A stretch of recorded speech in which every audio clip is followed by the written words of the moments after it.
Hi, my name is Rachel. Welcome to the Art Crew, and today I will be showing you exactly how to color match in acrylic paints to restart your palette if it's gone dry or to fix any of those mistakes that might have come up as you were painting. So, let's get started.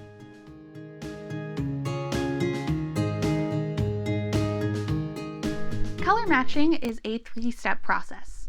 The first thing that we're going to be doing is a swatch test. Now, a swatch test is just us mixing the color from memory onto our palette and then applying a tiny dot of paint to the area that we'll be working on to see if we are close to the colors that are already there. If we are, great. If not, this is the perfect time to adjust it accordingly. Once you are satisfied with your swatch, then we are going to move to step 2, which is the drying test. From here, you are going to cover up a little bit more of your painting and you are going to let it dry 100%. This step is incredibly important, and the reason for that is that acrylic paints dry one whole shade darker than when we put them on the canvas. So we need it to dry 100% to move on to step 3.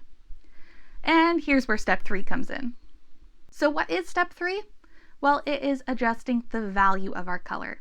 Typically, when we make the perfect match, we are going to often need to lighten it, and we do this just by simply adding white to our color to bring the value up, so that way when it dries, it actually dries to the right shade.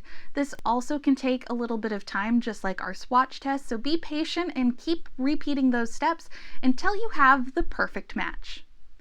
I will say this is the hardest part of acrylic painting, and it does take time to practice. Even me on bad days, I still struggle with this, so give yourself a little bit of grace and remember that it is a process, which means it will take a few tries before you get it right. As always, if you have any questions, feel free to leave it in the comment section below. I also have an acrylic painting guide for beginners. If you want to check that out, that's in the description. As always, happy painting, guys, and I'll see you next time.